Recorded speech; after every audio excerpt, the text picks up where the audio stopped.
नमस्कार मित्रांनो, कसे आहात सगळे? मस्त मजेत? आज आपण पाहणार आहोत फिल्म रिव्ह्यू. तुम्हाला सगळ्यांना माहिती असेल, जर तुम्ही 11th आणि 12thमध्ये असाल तर रायटिंग स्किल या थर्ड सेक्शनमध्ये क्वेश्चन नंबर 4D असतो. फिल्म रिव्ह्यू लिहा किंवा ब्लॉग रायटिंग करा किंवा अपील या तिघांपैकी तुम्हाला काहीतरी एक करायचं असतं 4 मार्कांसाठी. ठीक आहे? आजच्या व्हिडिओमध्ये आपण फिल्म रिव्ह्यू पाहणार आहोत. आता फिल्म रिव्ह्यू असतं किंवा कधी-कधी मॅगझिनचा रिव्ह्यू पण असतो, कधी-कधी बुकचा रिव्ह्यू पण लिहायचा असतो. तुम्हाला काय करायचं आहे, आता तुमच्याकडे वेळ आहे.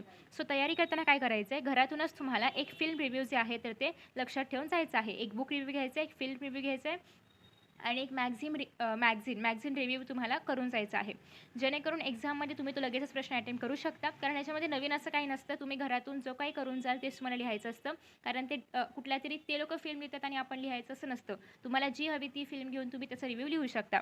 आता फिल्म रिव्ह्यूमध्ये नेमकं काय करायचं असतं 4 मार्कांसाठी. पहिली गोष्ट म्हणजे फिल्मचं नाव लिहायचं आहे. दुसरी गोष्ट नेम ऑफ कॅरेक्टर्स लिहायचे आहेत. म्हणजे त्या फिल्ममध्ये सपोज एखादा ॲक्टर असेल फेमस, त्या ॲक्टरचं नाव आणि त्याने कोणतं कॅरेक्टर त्या फिल्ममध्ये केलं होतं ते लिहायचं आहे. फिल्मचा जनरा कोणता आहे, कॉमेडी फिल्म आहे, कशी आहे, हॉरर वगैरे आहे, जी काही असेल ती ॲक्शन फिल्म आहे का. स्टोरी लाईन थोडक्यात एक्सप्लेन करायची आहे. खूप मोठं लिहायचं नाही आहे आपल्याला. एका पॅरेग्राफमध्ये बसेल साधारणतः 7 ते 8 लाईन्समध्ये बसेल एवढंच तुम्हाला स्टोरी रायटिंग करायचं आहे. नेक्स्ट आहे स्पेशल फीचर्स लिहायचे आहेत त्या मूवीमध्ये काही असतील तर, किंवा मूवीमध्ये म्युझिक कोणतं आहे, एखादं सॉन्ग जर तुम्हाला आवडलं असेल तर त्या सॉन्गचं फक्त पहिली ओळ, पूर्ण सॉन्ग वगैरे लिहायचं नाही. डिरेक्शन कोणी केलं आहे तर त्याचं नाव माहिती असेल तर ते लिहायचं, डिरेक्टरचं नाव. डिरेक्शन कसं केलं आहे ते तुम्हाला हवं असेल तर तुम्ही ते लिहू शकता. किंवा प्रोडक्शनबद्दल तुम्हाला काही माहिती असेल तर ते तुम्ही लिहू शकता. किंवा असं असू शकतं की एखाद्या फिल्मने XYZ कमाई केली बॉक्स ऑफिसमध्ये, हे जर तुम्हाला ॲक्युरेट माहिती असेल तुम्ही ते पण मेन्शन करू शकता. आणि अजून एक आपण मुद्दा लिहितो तो म्हणजे would you recommend this film to others. तुम्ही हे फिल्म इतरांना पहा असं सांगाल का. म्हणजे ऑब्व्हियसली तुम्ही जर इतरांना सांगणार की तुम्ही ही फिल्म पहा तर तुम्हाला त्याचे ॲडव्हांटेजेस पण सांगावे लागतील किंवा त्याच्यामधले काहीतरी इंटरेस्टिंग पॉईंट्स पण सांगावे लागतील की तुम्ही इतरांना का सजेस्ट कराल. आणि तुम्हाला जर असं वाटलं की नाही मला हे कोणाला सांगावीशी वाटत नाही आहे फिल्म, तर मग तुम्ही का बघावीशी वाटत म्हणजे का सांगावंसं वाटत नाही हे पण खाली लिहा. म्हणजे ती फिल्म बघण्यासारखी का नाही आहे, त्याच्यामध्ये काही तुम्हाला असं वाटतं का काही चुकीचं आहे किंवा तुम्हाला नाही आवडलं ते पण तुम्ही लिहू शकता. हा कसा आहे, ओपन एंडेड क्वेश्चन आहे. तुम्ही पॉझिटिव्ह लिहिलं काय, निगेटिव्ह लिहिलं काय, तुमचे मार्क्स कापले जाणार नाहीत. फक्त तुम्हाला तुमचं मत मांडायचं आहे. ते निगेटिव्ह असेल किंवा पॉझिटिव्ह असेल त्याने फरक नाही पडत. ठीक आहे. आता आपण एक फिल्म घेऊया. सगळ्यांना माहिती आहे सुपर 30 फिल्म आहे आणि मोटिवेशनल फिल्म आहे. टीचर आणि स्टुडंट्स यांच्यावरती बेस्ड अशी फिल्म आहे. बाकी आपण आता या फिल्मबद्दल बघूया. ठीक आहे. असं जर तुम्ही फिल्म रिव्ह्यू लिहिलात तर तुम्हाला 4 पैकी 4 मार्क्स मिळणार आहे. आपण एक फॉर्मॅट बघूया. बाकी तुम्ही इतर कोणत्याही फिल्मवरती लिहू शकता. इफ यू वॉन्ट तर माझ्याकडे अजून बरेचसे रिव्ह्यूज आहेत ते पण मी तुमच्यासोबत शेअर करू शकते. The feature film Super 30 is a noteworthy film throwing light on the dedication and devotion of an IITian. अर्थात आपल्याला हे वाचून कळते की IIT शिकलेला एक मुलगा असावा आणि त्याच्याबद्दलची ही काहीतरी अशी स्टोरी असणार आहे. ठीक आहे. शॉर्टकटमध्ये लिहायचं आहे. खूप मोठी फिल्म अगदी 3 तास लावून लिहायचं नाही आहे फिल्मची स्टोरी. त्याच्यामुळे तुम्हाला पटपट आवरायचं आहे आणि ती फिल्म जितकं तुम्हाला समराईज करून लिहिता येईल तेवढे तुम्हाला लिहायचं आहे. The characters and roles played by artist R Anand Kumar. Anand Kumar हे कॅरेक्टरचं नाव झालं आणि आनंद कुमारचा रोल कोणी प्ले केला होता हे तुम्ही असं कंसात पण लिहू शकता किंवा तुम्ही असं पण लिहू शकता आर्टिस्ट आर ऋतिक रोशन आणि प्लेड आनंद कुमार असं पण तुम्ही लिहू शकता. ठीक आहे. नेक्स्ट आहे लल्लनजी आदित्य श्रीवास्तव, सुप्रिया मृणाल ठाकूर एक्सेट्रा. इतकी नाव लिहिली तरी पण सफिशियंट आहे. जो कोणी मेन लीड हिरो किंवा हिरोईन असेल त्यांचं नाव आणि सोबत इतरांचं नाव, एवढे तुम्ही 4-5 नावं लिहिली तरी पण सफिशियंट आहे किंवा 3-4 लिहिले तरी पण चालणार आहे. ठीक आहे. द फिल्म हे झालं आपलं पहिलं. ओके. पहिल्या पॅरेग्राफमध्ये काय लिहायचं आहे, फिल्मचं नाव काय आहे आणि फिल्मबद्दल एका वाक्यात किंवा 1 ते 2 वाक्यात तुम्हाला काय सांगायचं आहे, फिल्म कशावरती बेस्ड आहे ते. आणि फिल्मचे रायटर डिरेक्टर माहिती असतील तर, नसेल माहिती तर काही गरज नाही आहे. पण तुम्हाला त्याच्यामध्ये हिरो हिरोईन ॲक्टर जे काय आहे ते माहिती असावेत. ठीक आहे. This film is actually a biopic of Anand Kumar, who started a batch of 30 students to make them IITians. इथे पण आपल्याला कळतं आहे की त्यांनी काय ते 30 मुलांची एक बॅच बनवली होती आणि त्यांना IITian बनवण्याचं एक त्याचं ड्रीम होतं किंवा त्याचा एक मोटो होता. नेक्स्ट आहे young Anand, a son of a postman, is extremely brilliant in mathematics or maths and desire to study in Cambridge university. आहे जेव्हा आनंद लहान होते, हे पण सांगितलं आहे की त्यांचे वडील पोस्टमन होते.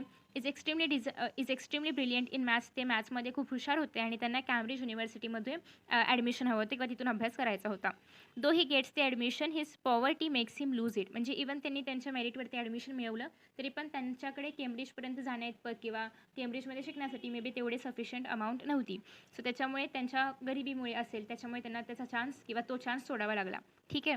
So while working for livelihood the administrator Lallanji gives him a break to teach students at an IIT coaching centre.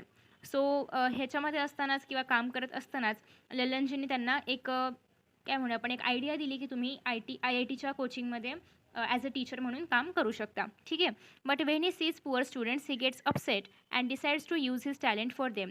But again त्यांना त्यांची परिस्थिती आठवली की मी पण पॉवर्टीमुळेच शिकू नाही शकलो मला ज्या ठिकाणी हवं होतं त्या ठिकाणी. तर त्यांना तिथे पण कळलं की ते काही गरीब स्टुडंट्स आहेत ज्यांना त्यांचं IITचं ड्रीम कंप्लीट करायचं आहे.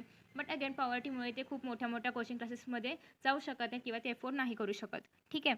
So he starts his own coaching institute in Patna आणि मग त्यांनी स्वतःचंच कोचिंग इन्स्टिट्यूट स्टार्ट केलं कुठे पटनामध्ये. Though he has to face obstacles. Even त्यांना ऑब्वियसली कोचिंग सुरू करायचं तर एका रात्रीत उभं राहत नाही. सो त्यांना त्यासाठी जागा बघावी लागणार. स्टुडंट्सला ऑब्वियसली माहिती पाहिजे की ते कोचिंग सेंटर आहे. सो थोडी ॲडव्हर्टाइजमेंट असणार आहे वगैरे वगैरे वगैरे. ठीक आहे. So he selects only 30 students and it is remarkable to see what actually happens. आणि मग त्यांनी फक्त 30च मुलांची बॅच तयार केली आणि आता ते किती सफिशियंट आहे किंवा ते किती त्याचं पुढे काय काय होतं आहे हे पाहणं इंटरेस्टिंग आहे. सो इथे पूर्ण पिक्चर वगैरे काही जास्त एक्सप्लेन नाही करायचं आहे तुम्हाला. फक्त एक एकदम बेसिक स्टोरी सांगायची आहे. क्लायमॅक्स वगैरे किंवा पुढे अगदी काय झालं हे काही न सांगता फक्त थोडक्यात तुम्हाला त्या पिक्चरमधला एक थीम द्यायची किंवा एक स्टोरी लाईन फक्त सांगायची आहे. So language used by the characters in the film typically belongs to Bihar. So पटनामध्ये आहे त्याच्यामुळे ऑलमोस्ट त्याच्यामध्ये बिहारी भाषेचाच वापर केलेला आहे. So, even the appearance of the artists are very typical. The duo Ajay Atul has composed music for this film. If you know, तुम्हाला माहिती असेल तर तुम्ही ते मेन्शन करू शकता. जर तुम्हाला नाही माहिती की म्युझिक कोणाचं आहे, संगीतकार कोण आहे वगैरे वगैरे तर लिहायची गरज नाही आहे. ठीक आहे. Farah Khan has directed the dance sequences. The director of the film Vikas Behl has done and excellent job. So again तुम्हाला माहिती आहेत नावं तुम्ही मेन्शन करा, नाही केली तरी पण चालतात. ठीक आहे. सो जर तुम्ही नावं मेन्शन करणार नसाल किंवा हा पॅसेज जर मोठा करणार नसाल तर तुम्हाला स्टोरी थोडीशी मोठी लिहावी लागेल. सो इवन म्हणजे एक हे असं आहे की तुमचं थोडंसं आन्सर जे आहे ते साधारणतः एक पान आणि थोडंसं मागचं पान असं इतपतही असावं, खूप लहान नसावं. 4 मार्कांसाठी तुम्हाला रायटिंग स्किलमध्ये असल्यामुळे तेवढे लिहावं लागेल. I would certainly recommend the film as a must watch. So तुम्हाला लास्ट पॅराग्राफमध्ये लिहायचं आहे की तुम्ही ही फिल्म रेकमेंड कराल की नाही कराल वगैरे. So it is because this is based on the real story of a dedicated teacher professor Anand Kumar of Bihar. The way he shapes the career of needy student selflessly is a lesson to be learned. आणि मग या फिल्ममधून तुम्हाला असं काय lesson मिळालं किंवा काय शिकवण मिळाली आणि कशामुळे तुम्ही ही फिल्म इतरांनी पाहावी असं त्यांना सांगते किंवा तुम्हाला असं वाटते तर हे सगळं तुम्हाला लास्ट पॅराग्राफमध्ये मेन्शन करायचं आहे. सो इन दिस वे आपण पूर्ण फिल्म रिव्ह्यू पाहिले आणि तुम्हाला जर अशाच प्रकारे फिल्म रिव्ह्यू किंवा ईमेल असेल, ब्लॉग्स असतील, अपील असतील या सगळ्यांचे सॅम्पल्स हवे असतील तर हे जे ओसवाल पब्लिकेशनचं बुक आहे हे खास महाराष्ट्र बोर्डसाठी डिझाईन केलेलं आहे 12th स्टँडर्डसाठी. याच्यामध्ये सगळे विषय अवेलेबल आहेत. सायन्ससाठी आहे, कॉमर्ससाठी आहे, आर्ट्ससाठी आहे. बट स्पेसिफिकली आपण जर सायन्सचं पाहायचं म्हटलं तर एकाच बुकमध्ये सगळे विषय इन्क्लूड केलेले आहेत. त्याच्यामुळे एक बुक घेतलं की तुमचं काम झालेलं आहे. लँग्वेजेस पण आहेत आणि अर्थात PCMB सगळे विषय आहेतच. सो हे बुक नक्की चेकआउट करा. याच्यामध्ये तुम्हाला सॅम्पल पेपर्स आणि इवन PYQसुद्धा विथ आन्सर पाहायला मिळणार आहेत. So thank you so much for watching this video and see you in the next video. Bye bye.